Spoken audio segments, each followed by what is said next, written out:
Dan di saat itu terlihat Dian seperti ragu gitu ya, ingin mempertemukan ibunya dengan pihak koperasi tersebut. Di saat itu, Dian ini mengatakan, itu ibu ada di dalam kamar, sedang tidur katanya. Dan pihak koperasi ini merasa aneh gitu kan. Ya kan ini mau gadai sertifikat, jadi atau enggak? Ya kan? Kalau memang jadi ya bangunkan ibunya. Yo geng, tekan tombol subscribe geng. Hey yo, what's good? Welcome back to Kamar Jerry.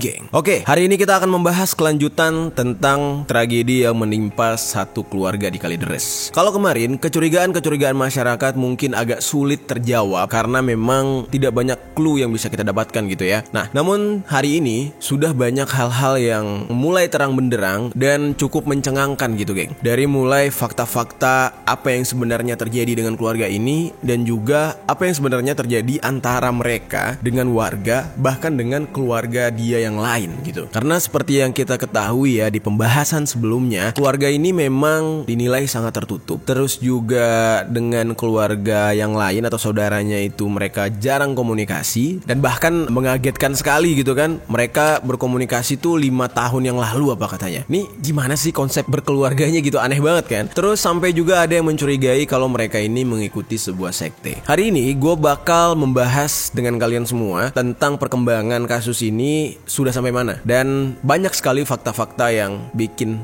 merinding. Langsung aja kita bahas di Permisi, peristiwa misteri dari berbagai sisi.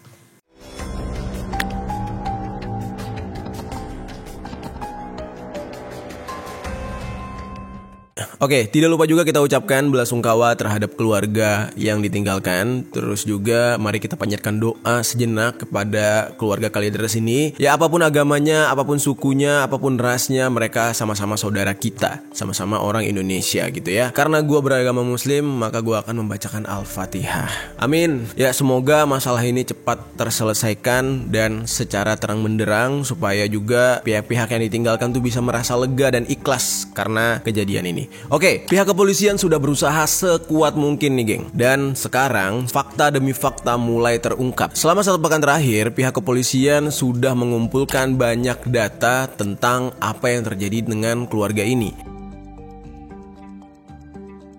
Ada satu cerita atau satu fakta ya yang cukup mencengangkan, yang mana dikabarkan Dian, anak dari keluarga yang meninggal ini, dan dia juga adalah salah satu korban gitu ya, sempat dipergoki sedang menyisir rambut salah satu jenazah di rumah itu. Jenazah yang dia sisir rambutnya itu adalah jenazah ibunya, Margareta. Nah, mendengar fakta tersebut cukup merinding ya geng ya, karena kita pasti berpikir kayak kok bisa gitu ya. Apakah dia dalam kondisi depresi, tidak bisa terima ibunya meninggal atau gimana gitu. Nah kejadian ini akhirnya relate gitu ya, karena dikabarkan ternyata salah satu anggota keluarga ini itu sudah wafat sejak 13 Mei tahun 2022. Keterangan atau fakta ini didapatkan dari seorang pegawai koperasi simpan pinjam yang ada di daerah mereka. Pegawai koperasi ini menjadi saksi dalam kejadian keluarga Kalideres ini. Dia menerangkan kalau dia sempat berkomunikasi dan menyambangi kediaman para korban. Karena menurut keterangan pegawai koperasi ini, katanya rumah tersebut sempat akan dijual seharga 1,2 M. Tapi ya menjual properti kan nggak segampang itu. Akhirnya karena tidak kunjung laku, rumah itu mangkrak gitu aja geng. Nah karena proses penjualan rumah ini cukup sulit, akhirnya mereka menyerah menjual rumah tersebut dan berniat untuk menggadaikan sertifikat rumah tersebut. Nah namun sayangnya ya, pegawai koperasi ini tidak mau dipublish gitu identitasnya dia. Namun menurut keterangannya dia ya, dia sampai sempat masuk ke dalam rumah tersebut untuk mengurus administrasi pegadaian sertifikat dari pemilik rumah. Pihak koperasi ini datang ke rumah itu, niatnya itu mau survei juga gitu ya. Yang mana sih rumahnya, bagaimana kondisinya, apakah keadaannya layak untuk digadai atau tidak gitu. Dan di saat itu menurut keterangan dia, yang ingin menggadai rumah itu adalah si pemilik yang bernama Pak Budianto. Menurut para saksi ini, ketika mereka sampai ke rumah tersebut, mereka sempat mencium bau kayak bau nggak sedap lah gitu ya, bau busuk gitu ya. Terus mereka menanyakan kepada Pak Budianto, ini bau apa Pak? Pak. Nah terus Pak Budianto ini berkilah gitu, kata dia, oh itu bau sampah, ada sampah yang menumpuk yang belum dibuang gitu di belakang rumah. Terus pegawai koperasi ini jadi mikir, loh kok bau sampah sampai ke luar-luar? Kalau memang itu di belakang rumah berarti kan ini bukan sampah biasa gitu ya, bisa numpuk berbulan-bulan gitu. Dan di saat itu dia juga mengatakan kalau ada selokan di dekat rumah mereka yang belum sempat dibersihkan katanya.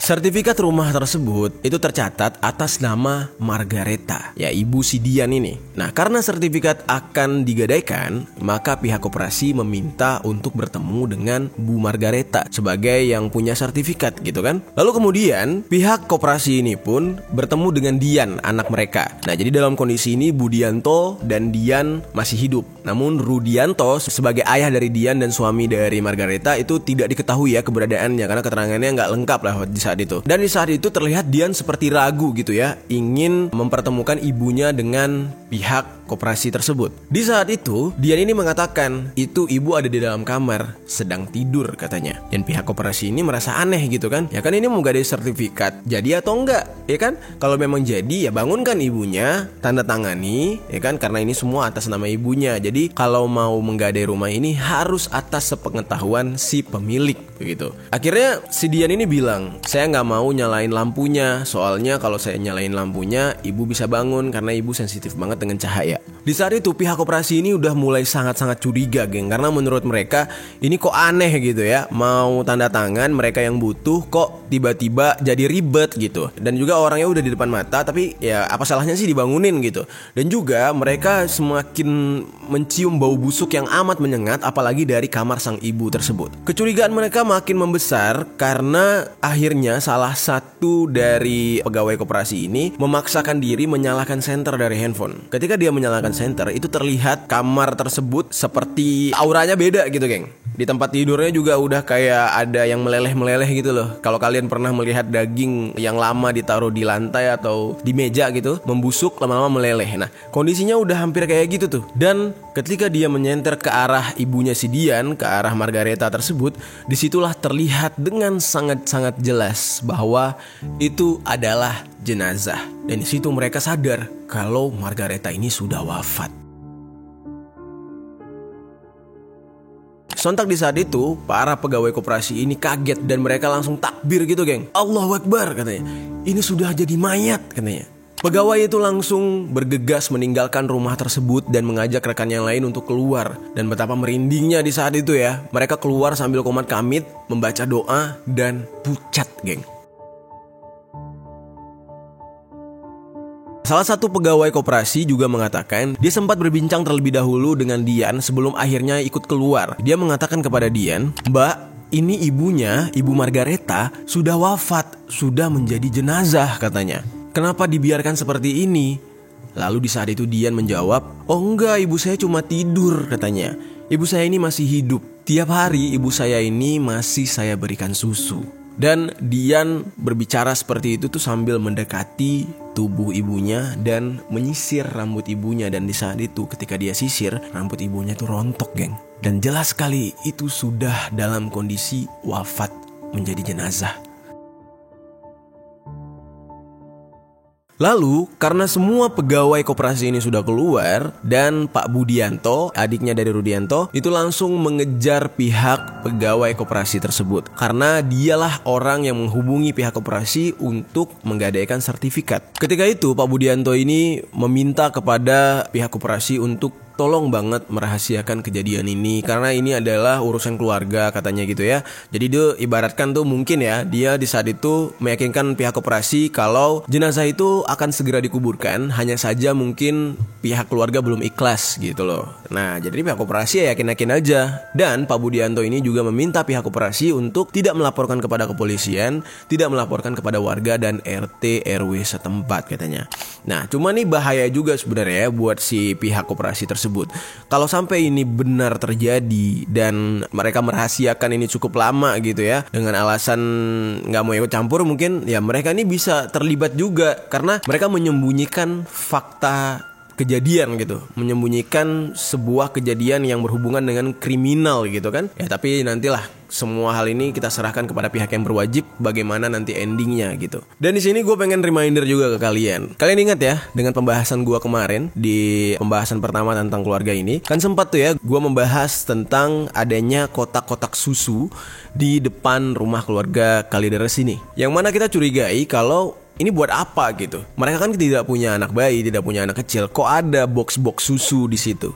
Nah ternyata ini sangat relate dengan keterangan dari saksi pihak koperasi tersebut. Susu yang digunakan itu bisa jadi kalau cerita dari pihak koperasi benar, itu merupakan susu yang digunakan Dian untuk menyuapi ibunya setiap hari.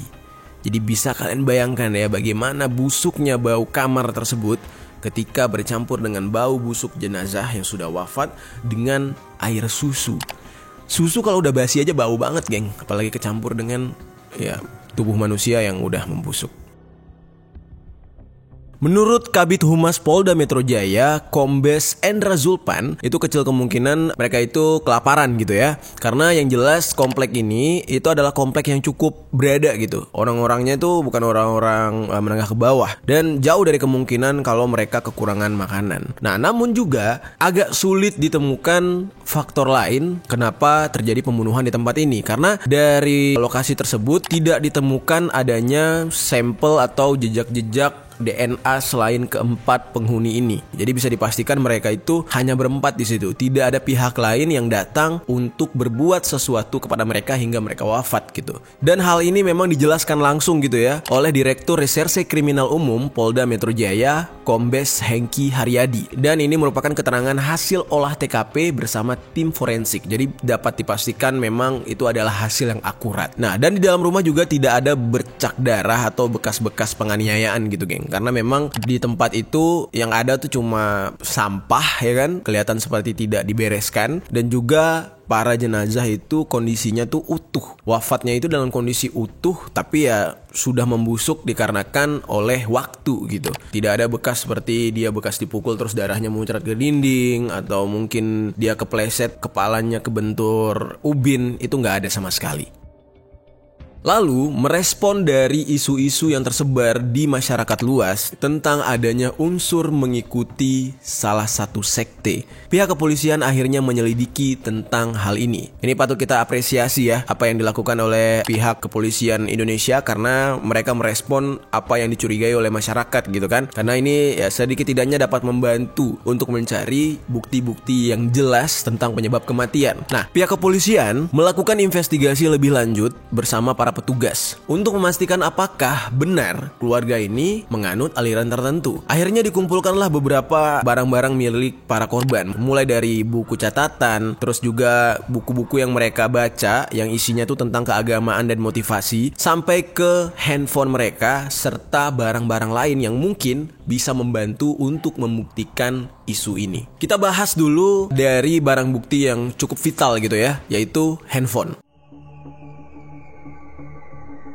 Ada 2 buah handphone yang ditemukan oleh pihak kepolisian di rumah tersebut dan tidak diketahui gitu ya ini milik siapa. Apakah milik Budianto, Rudianto, Dian atau Margareta gitu. Yang jelas isi handphone ini akhirnya dianalisis oleh pihak kepolisian. Hasilnya cukup mengejutkan. Menurut pihak kepolisian, dari hasil membuka isi handphone tersebut membuat kasus wafatnya keluarga ini semakin rumit. Nah, di dalam penemuan isi dari handphone tersebut membuat kepolisian itu harus semakin bekerja keras gitu ya untuk memecahkan teka-teki tentang wafatnya keluarga ini. Pihak kepolisian mengungkapkan ada sebuah kejanggalan dari isi kedua ponsel keluarga yang wafat ini. Di saat itu Kombes Hengki Haryadi menjelaskan kalau handphone tersebut justru digunakan secara bersama-sama oleh keempat keluarga yang wafat ini. Jadi makanya di awal tadi gue bilang ini tidak tahu nih 2 handphone ini nih punya siapa, punya Dian kah, Margareta kah, Budianto atau Rudianto gitu. Nggak ada yang tahu. Nah makanya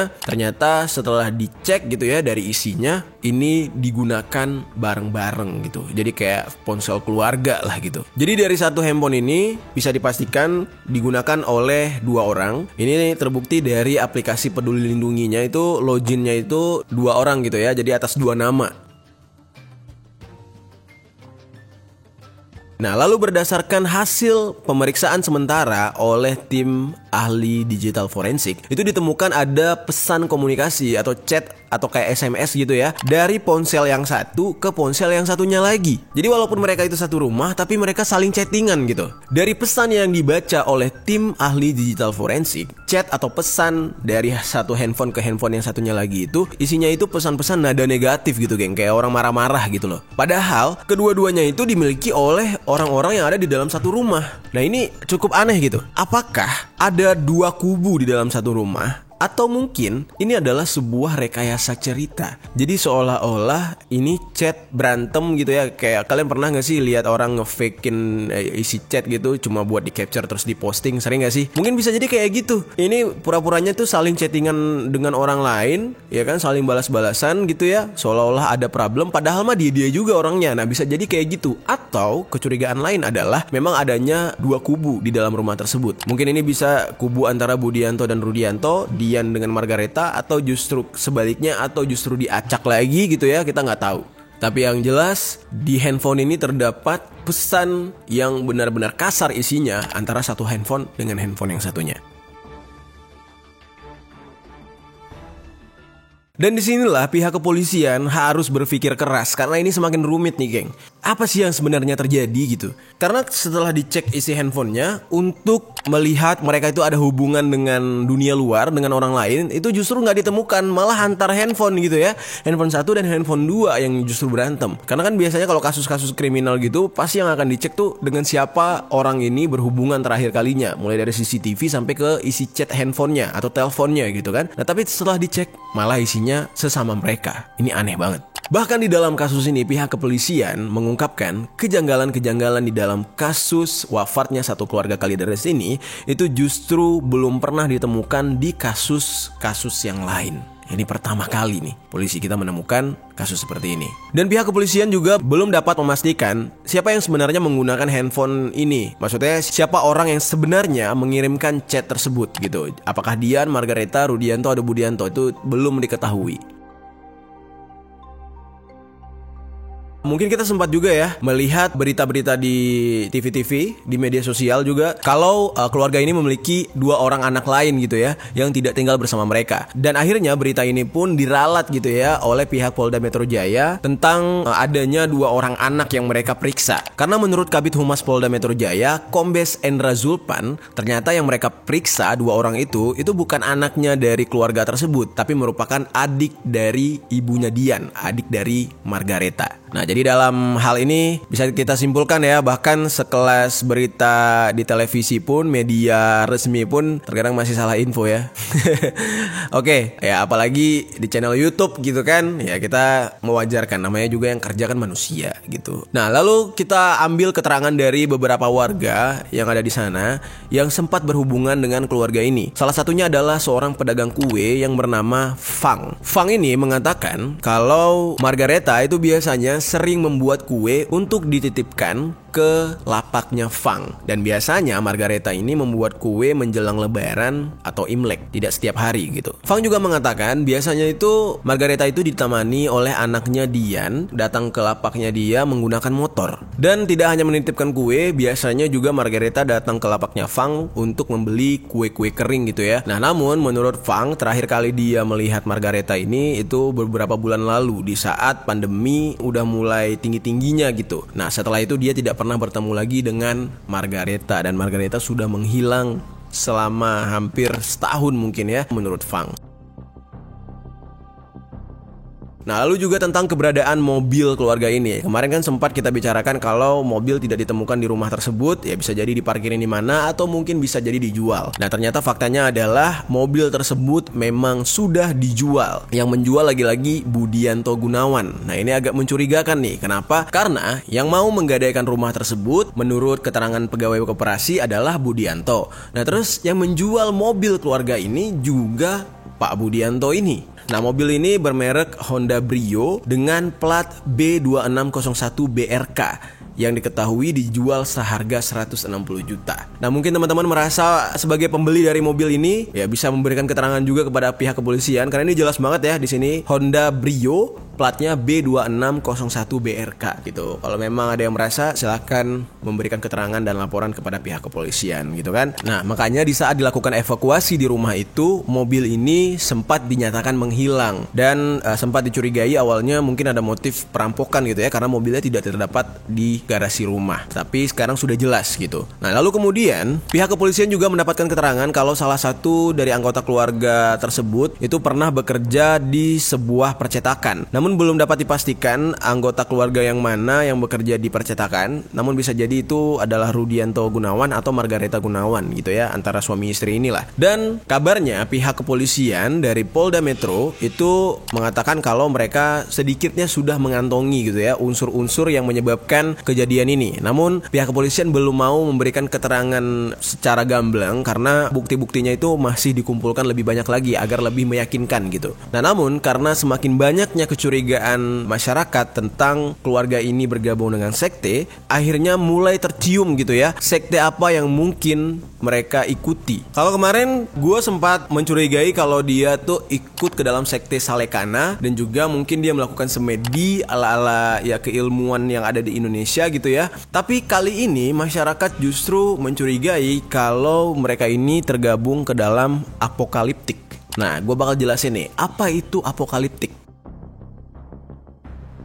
Apokaliptik ini dipercaya sebagai salah satu paham yang dianut oleh sekelompok orang, dan apokaliptik ini berasal dari bahasa Yunani. Dan menurut bahasa Yunani sendiri, apokaliptik ini mempunyai arti menyingkapkan atau membukakan dan merujuk kepada sesuatu yang tersembunyi. Nah, pada awalnya kata apokaliptik ini menjadi suatu ungkapan dari gereja Kristen pada abad kedua untuk karya sastra yang dipakai dalam surat-surat kitab Wahyu. Kata apokaliptik ini akhirnya diserap ke dalam bahasa Inggris menjadi apokalipsi. Nah, apokalipsi sendiri memiliki arti kehancuran kalau di dalam bahasa Indonesia. Sementara itu, kalau di dalam kitab Wahyu, hal ini menjelaskan tentang peristiwa kehancuran akhir dunia atau dengan kata lain hari kiamat gitu ya, yang melibatkan kerusakan atau bencana. Nah, jadi orang-orang yang tergabung di dalam apokaliptik ini bisa dikatakan mereka percaya kalau paham yang mereka anut ini adalah sebuah paham yang mempersiapkan diri untuk menghadapi kehancuran dunia atau hari kiamat, tapi mereka itu tidak ingin terlibat di dalam hari akhir itu. Jadi bisa jadi tuh mereka udah merasa kiamat udah deket banget dan mereka tuh nggak mau merasakan kematian di hari kiamat, jadi lebih memilih untuk mati duluan. Dan menurut kepercayaan dari orang yang menganut apokaliptik juga, segala sesuatu yang mereka kerjakan sekarang itu akan berdampak kepada hari setelah kematian, yang dimana mereka percaya mereka itu rela untuk menjalani sebuah pesakitan atau menyakiti diri mereka sendiri, ya semacam itu sebuah ritual gitu ya, untuk mendapatkan kenikmatan di kehidupan setelah kematian. Dengan kata lain, penderitaan yang mereka lalui semasa hidup itu menjadi peluntur dan pelebur dosa mereka selama kehidupan, dan mereka akan bersih, suci, mendapatkan kebahagiaan setelah mati. Nah, sebenarnya kasus yang terjadi di dunia ini yang mirip dengan keluarga Kalideres ini udah cukup banyak ya, geng. Salah satunya yang gue ceritain kemarin, yaitu keluarga yang ada di India, yang 11 orang yang akhirnya mewafatkan diri bareng-bareng gitu ya, karena mereka percaya kepada satu sekte. Di tahun 2014 lalu, kejadian yang berhubungan dengan apokaliptik ini pernah terjadi. Ini terjadi di Amerika Serikat nih, geng. Jadi ceritanya itu adalah ditemukannya satu keluarga yang wafat juga dalam kondisi tubuh mereka yang sudah mengeras. Mereka ini terdiri dari ayah dan ibu dan 3 orang anak. Nah, di dalam penemuan jenazah ini, itu terdiri dari ibu dan ayah, terus ada 3 orang anak mereka. Nah, di jenazah mereka itu sama sekali tidak ditemukan adanya tanda-tanda kekerasan, geng. Namun di dalam investigasi pihak kepolisian, ditemukan dari para korban ini, mereka itu wafat gara-gara meminum cairan kimia dengan campuran obat keras seperti heroin dan juga metadon. Dan wafatnya keluarga ini, dari bukti-bukti yang ditemukan, diyakini mereka mengikuti aliran tertentu, yaitu apokaliptik. Jadi tidak ditemukan mereka itu punya masalah dengan ekonomi, tidak punya masalah dengan orang luar, tidak punya masalah apapun. Tapi yang jelas mereka mempersiapkan diri mereka untuk menghadapi hari akhir. Ya, mereka tuh mewafatkan diri bareng-bareng ini karena percaya kalau mereka ini akan dihapuskan dosanya, mendapatkan kebahagiaan setelah kematian. Nah, lalu kejadian ini juga pernah terjadi di tahun 1997. Bahkan korbannya itu mencapai 39 orang. Semuanya itu wafat dalam kondisi yang sangat menyedihkan. Dan kalau ini memang jelas sekali mereka tergabung ke dalam kelompok apokaliptik yang bernama Heaven's Gate yang dipimpin oleh Marshall Applewhite. Dan sampai saat sekarang ini, wafatnya 4 anggota keluarga Kalideres ini benar-benar belum terungkap. Namun pihak kepolisian mengabarkan kalau mereka sudah mengantongi kronologi yang sebenarnya, namun belum bisa di-share atau dipublish ke masyarakat luas, dan sedang mengumpulkan bukti-bukti yang jauh lebih banyak lagi. Nah, namun dapat dipastikan oleh pihak kepolisian, kejadian ini bukan karena masalah ekonomi yang menyebabkan mereka kelaparan gitu. Ya, nanti kita tunggu aja ya apa yang sebenarnya terjadi, dan gua bakal update terus tentang kejadian ini.